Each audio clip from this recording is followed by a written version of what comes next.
bicara, tapi ditulis namanya itu. Anda berpikiran bahwa dia semua yang mengirimkan pernyataan itu? Ya.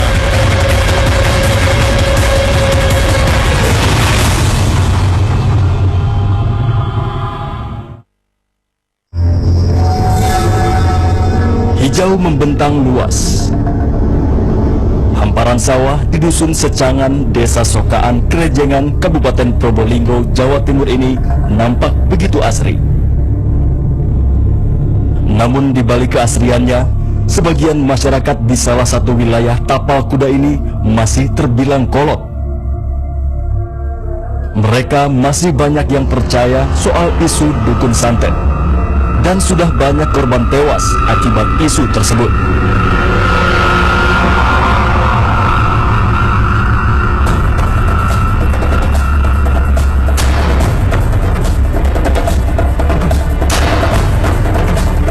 Rumah di dusun Secangan ini adalah milik keluarga Rusdan, atau yang akrab disapa Pak D. Ardan. Dan wanita ini adalah Rahma, istri Rusdan. Kami sengaja datang ke rumah keluarga ini karena mendengar kabar kalau Rusdan, suami Rahma, tewas di tangan pembunuh bayaran. Rusdan dihabisi karena disangka telah menyantet sejumlah warga di tempatnya tinggal. Rahma sendiri adalah orang yang pertama kali menemukan mayat sang suami. Saat itu, sebelum ditemukan tewas, Rusdan pamit kepadanya untuk pergi mengairi sawah miliknya. Ngeri punya kakak, ngaji di sini sini. Tentang orang gini. Dan karena macam sini lagi langsung anak tembakau. Macam tembakau. Lepas 2 sak, jadi pas langsung mandi ke gedung, langsung sholat isya, langsung pamit ke sawah. Terus karena nikah mandi tembakau, karena aku sebelum kirim, kok tak usah kirim. Yang kok lapar mau lihat sebelum Sleman sampai pukul 10 ya di rotan sarung-sari ke sari ini.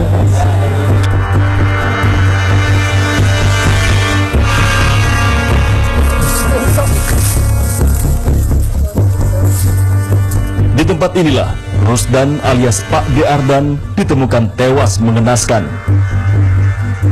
Di bagian lehernya terdapat luka bekas sabetan senjata tajam. Pian betul cetakin berdejegi, berdekak sari, berdejegi, cetakin, telentang ki, betul doroh aja ki, berderet. Terus mari sana kampian teriak-teriak, minta tolong ngecek. Oh kan aku kan ngecek tas-tas karo wasi gitu, kunci bungkok, terus apa, PC ya, duit kan masih utuh kan, PC-nya masih utuh. Nah. Jadi gini, begitu ibu ini mencari suaminya, Pak Rusdi Ardan, sampai jam 12 siang, pada hari Jumat itu telah diketemukan bahwa Pak D. Ardan, saudara Ardan meninggal dunia, posisi membujur ke utara, kepala di utara, dalam keadaan terlentang, menghadap ke atas, ya, dan kondisi saudara Ardan luka di rahang dan leher, ya luka ya. Jadi mukanya tutup darah, gitu. Terus ibu sempat mengambil tas yang dipakai, tas ikat pinggang ya, yang masih ada uangnya, masih dalam keadaan utuh dan dibawa pulang. Dengan adanya itu nangis-nangis teriak ke kanan kiri tetangga karena nggak ada orang. Akhirnya pulang, terus memanggil saudaranya kembali ke sini, terus akhirnya ditutup oleh daun pisang ya, dipotong daun pisang, ditutupkan ke sini. Terus akhirnya semua masyarakat di sekitar datang ke sini. Waktu itu kan ibu ngecek yang utama dicari, iya. Ya, ada gak sih sempat lihat hal-hal benda-benda aneh seperti senjata, batu atau segala macam? Turuah sing empian agak aglidah sareng Pak D. Ardan. Karo empian tak ngonengi benda senjata tajam, benda arek, benda apa tangan nangis sekali. Oh. Ngibe arek. Tidak diketemukan senjata tajam apapun. walaupun pada saat itu korban membawa arit, tapi ternyata aritnya nggak ada. Itu. Baik. Jadi sampai sekarang yang tidak ada di tubuh korban, dompet yang berisi uang kurang lebih 200.000 rupiah karena untuk biaya nyaka, terus KTP dan STNK sepeda motor Mio, dan sabit untuk ngarit yang tidak ada, milik korban hanya itu saja. Jangan uang yang masih diikat pinggang masih dalam keadaan utuh. Inilah suasana saat pertama kali mayat Rusdan yang dituding sebagai dukun santet ditemukan. Pria 50 tahun yang berprofesi sebagai pedagang sapi dan petani ini tewas di tangan pembunuh bayaran. Apa nama ya, Pak? Iya, nama Majudah. Iya, Majudah.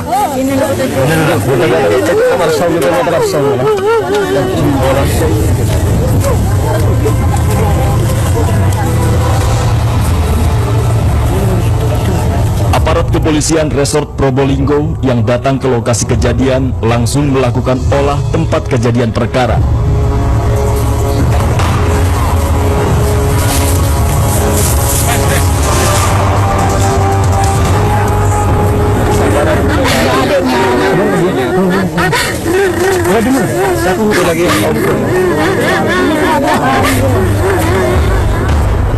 Siapakah orang yang menyewa pembunuh bayaran untuk menghabisi Rusdan?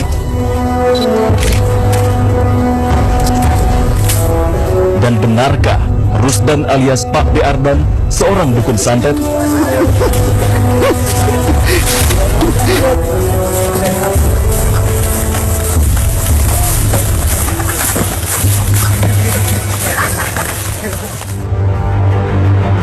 Udah kirim rumah sakit, Pak. Nggak ada apa-apanya, Pak. Tapi bisa dibuktikan nggak dari pemikiran saudara kalau misalnya Diardan ini punya ilmu santet? Enggak.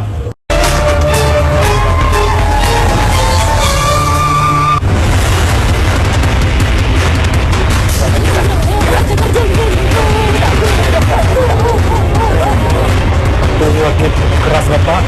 Siapa yang melakukan pada saya ini? Bicara, tapi ditulis namanya. Anda berpikiran bahwa Diardan lah yang mengirimkan penyakit itu?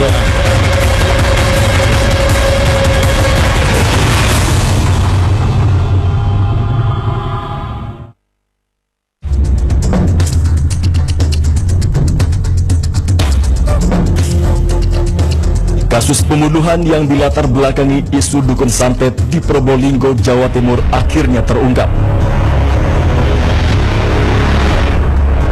8 orang telah dijadikan tersangka dalam kasus ini. Mereka adalah Nidin alias Alex yang merupakan otak di balik peristiwa pembunuhan ini, serta Japit, orang yang bertugas menghubungi sang eksekutor. Selanjutnya ada nama Abdul Manaj, Yakin, dan Pak alias Nidin, serta Amrul, Atmari, dan Gunarom. Mereka adalah orang-orang yang sepakat urunan untuk menyewa sang eksekutor. Sementara itu, eksekutornya sendiri atas nama Disari hingga kini masih buron. Masing-masing dari tersangka ini berembuk dan memunculkan isu bahwa si Rusdan lah yang mengakibatkan orang tua mereka ini meninggal. Kemudian dari para tersangka itu melakukan musyawarah bagaimana si Rusdan ini bisa dibunuh lah dari mereka. Salah satu dari tersangka berinisiatif untuk menyewa eksekutor. Menurut polisi, pembunuhan terhadap Rusdan alias Pak D. Ardan ini didasari atas motif dendam. Kalau motif dari mereka melakukan pembunuhan ini yaitu dendam, karena si Rusdan ini kemungkinan besar mempunyai ilmu santet dan latar belakang dari para tersangka itu orang tua mereka meninggal, itu yang tidak wajar menurut mereka. Untuk memperjelas motif ini, kami pun mewawancarai 2 dari 8 tersangka. Adalah Nidin alias Alex. Pria inilah sumber malapetaka yang menimpa keluarga Rusdan. Ia meyakini kalau ayah mertuanya sakit dan meninggal karena disantet oleh Rusdan. Karena bapak saya sakit 9 bulan Pak ya. Ya. Waktu sakit keras bapak saya mau nyebut sama Allah. Ya, terus? Siapa yang melakukan pada saya ini? Gini Pak, bapak mertua saya. Terus? Itu udah kritis Pak. Ya. Bicara, tapi ditulis namanya itu Pak. Orangnya itu ditulis sama bapak saya. Ditulis siapa namanya? Dia dan. Jadi, Anda berpikiran bahwa Jardenlah yang mengirimkan penyakit itu? Iya. Karena bapak saya panas Pak. Waktu nggak makan Pak. Alex semakin yakin kalau ayah mertuanya terkena santet saat ia membawa sang ayah ke rumah sakit. Udah kirim rumah sakit Pak, nggak ada apa-apanya Pak. Tapi bisa dibuktikan nggak dari pemikiran saudara kalau misalnya Jarden ini punya ilmu santet? Semuanya orang kerosono Pak, Bilang di mana? punya santet Pak. Pertama mertuanya Pak, Itu menurut Mertuanya siapa? Jarden. Apakah Mas Pak Nidin tahu pada saat melakukan ritual-ritual? Pernah tahu nggak? enggak. Jauh sebelumnya, Alex juga mengaku sempat diancam oleh korban Rusdan. Hal itu jugalah yang membuat tekad Alex semakin bulat untuk membunuh korban.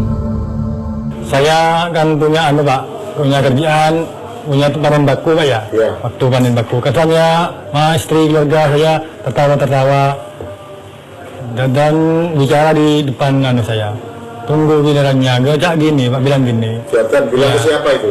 Bilang ke saya Pak, Intinya tunggu giliran apa itu? meninggal, sakit. Jangan bangga-bangga kalau punya uang gini Pak.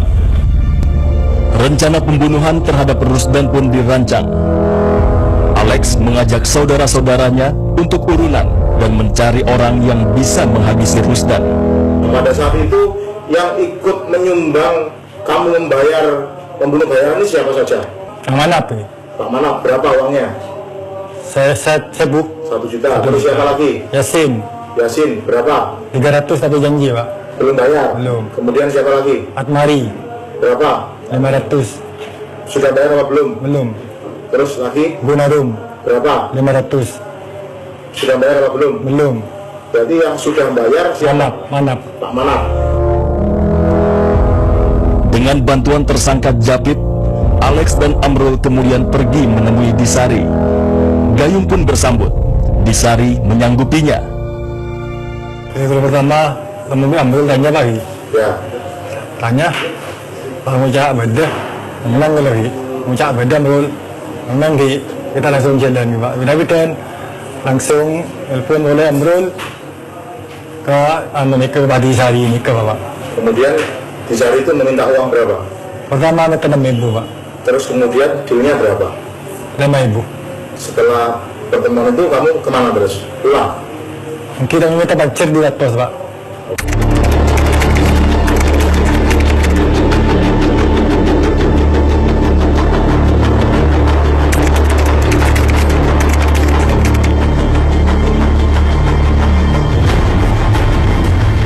Ini rumahnya Pak Atmari, salah satu tersangka ya. Selanjutnya ini rumahnya Pak Alek Nidin. Nah, Pak Alek Nidin ya. Pak Yasin ya, Pak Yasin dengan Pak Alek Nidin ini ipar. Karena termasuk mama ini saudara. Karena ibu daripada Pak Yasin adalah meninggal dunia yang namanya Bu Marawi yang rumahnya ada di depan. Yang diduga meninggalnya itu gara-gara keaibuan yang dilakukan oleh korban Pak Rusdan alias Pak Jarden.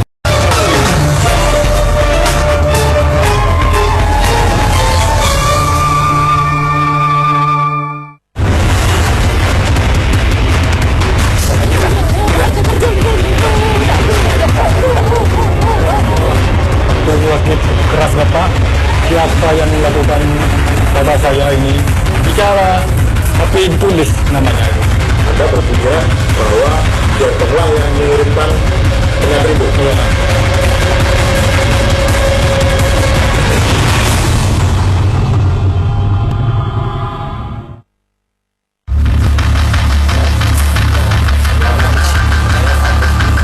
Atas tuduhan dukun santet Rusdan, warga Dusun Secangan, Probolinggo, Jawa Timur, tewas terbunuh pada 9 Oktober 2015 lalu. Dari 8 tersangka yang sudah diringkus polisi, ada nama Japit. Pria ini ditangkap atas tuduhan telah memperkenalkan pembunuh bayaran kepada orang-orang yang menyewanya. Cerita ini bermula ketika ia didatangi oleh salah satu tersangka bernama Amrul. Ada kawan yang namanya Amrul. Lepas itu saya kebetulan ngarit padi di Desa Ranun. Lepas itu si Amrul tanya sama saya, "Cak," bilang gini, "mana ada orangnya, Cak? Ada orang bunuh orang," bilang gini. Lepas itu saya kasih tunjukkan itu sama Amrul. "Oh itu Rul yang bilang gini," kan Amrul. Kamu tunjukkan si siapa namanya? Disari. Iya. Disari itu memang tukang bunuh orang. Iya. Dia pernah bilang ke saya, "Kalau kawan-kawan kamu butuh jasa saya, bilang ke saya," bilang gini. Oh, Disarinya bilang kamu. Iya. Lepas itu saya panggil Disari. Saya bilang gini, "Ya, ada tamunya," bilang gini saya. Lepas itu sudah ngumpul berempat. Lepas itu saya pergi mandi ke sungai. Japit mengaku sama sekali tak mengetahui kelanjutan pembicaraan antara Amrul, Alex, dan Disari. Namun, 1 minggu setelah pertemuan itu, Japit sempat diberi uang oleh Disari. Dia kasih sama saya. Berapa? 150.000. 150.000. Iya. Dia nggak ngomong apa sama saya. Ini beli rokok, bilang gini sama saya. Selain bertemu dengan 2 tersangka, kami juga sempat bertemu dengan salah satu istri tersangka. Namanya Uswatun. Ia adalah istri dari tersangka Amrul, orang yang meminta tolong kepada Japit untuk dicarikan pembunuh bayaran. Uswatun mengaku sama sekali tak tahu kalau suaminya terlibat dalam perencanaan pembunuhan Rusdan. Enggak tahu. Enggak tahu sama sekali. Mungkin ada lagu yang ini. Yang aneh. Enggak. Dalam pasangan ini. Enggak, biasa-biasa aja. Dari Nidin, dipanggil sama Nidin. Nidin siapa? Pak Alek itu, Pak. Oh, Pak Alek. Iya. Pas Pak Alek dibawa, manggil namanya Pak Amrul. Pak Amrul lagi, Pak, gini katanya. Tersangka yang kini mendekam di balik sel penjara Polres Probolinggo ternyata masih tetangga dan kerabat Rusdan. Mereka tinggal berdekatan dengan korban. Ini adalah rumahnya Pak mana? Salah satu tersangka yang mengantarkan ke lokasi pada saat pembunuhan. Iya. Ini rumahnya Pak Atmari, salah satu tersangka ya. Hubungan keluarganya, Pak? Tidak ada hubungan keluarga, tapi hanya tetangga dekat saja. Selanjutnya ini rumahnya Pak Alek Nidin. Pak Alek Nidin ya. Peristiwa ini tentu membuat Rahma, istri Rusdan, sangat terpukul. Dan wanita ini membantah kalau suaminya adalah dukun santet. Umum orang taruh, Pak. Gunung Mengoreng. Tapi yang di apa enten? Enten. Nggak punya? Tak punya tandi? Tandi kan. Nggak punya. Tandi kan. Punya. Oke. Oh bulan. Oke, tandi. Waktu polong yang tak pernah baca ilmu lapan kan tak pernah nyarati orang ngobrol minyak tak ngobrol minyak cuma ngobrol minyak Jumat gula, Pak. Tuang ngobrol minyak kesini tunggu beda anak motor gula. Rahma menduga suaminya disangka memiliki ilmu hitam setelah terlibat cekcok mulut dengan salah satu tersangka bernama Yasin beberapa waktu lalu. Sering juga kita tentang kiwi padi kan, Pak. kepangimpian. Enten sabu ngatara sekolah langsung sabu gula. Terus? Karo orang karo bentar kan tak Yasin tar kan nek ora apa ai kok tak tahu ngatara. Makan tak berdiri ngabele ke padi ke Pak. Cik mun ibun paulan sake ki minta aing senika. Yang tareng di padi ke pas. Tanya pas.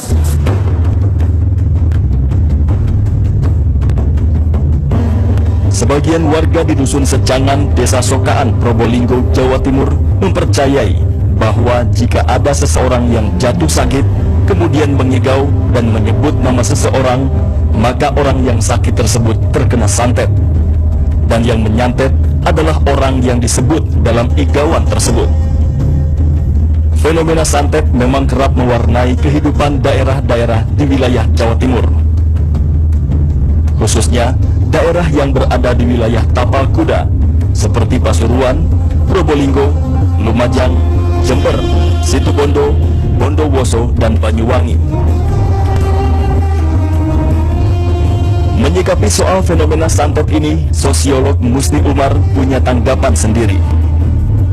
Kalau yang kriminal itu kan orang kita saksikan ada alat buktinya, diambil barang, kemudian misalnya dia lari dan lain sebagainya, atau mencuri, atau apapun juga dalam bentuk-bentuk kriminal, atau memukuli orang kan, memukuli orang, kemudian orang itu babak belur. Tapi ini kan tidak ada bukti bahwa dia melakukannya. Sekarang masalahnya kan alat bukti secara hukum itu kan hanya dua tadi itu, bukti tertulis dan saksi itu sendiri. Nah, kalau ada yang menyaksikan bahwa dia melakukannya itu sendiri, tapi kan dia harus ada buktinya. Apa buktinya bahwa dia melakukannya? Sejauh memenuhi dua alat bukti itu, maka bisa saja dikenakan, dijatuhkan sanksi sebagai pesihir ya. Hingga saat ini belum ada pembuktian secara pasti bagi mereka yang benar-benar telah menggunakan santet untuk membunuh seseorang. Sementara mereka yang terbunuh atas tudingan dukun santet hanya didasari oleh ciri-ciri atau petunjuk melalui mimpi yang dipercaya oleh sebagian masyarakat negeri ini. Sungguh sebuah potret masyarakat yang tidak mendidik, di mana nafsu mengalahkan segala logika yang ada.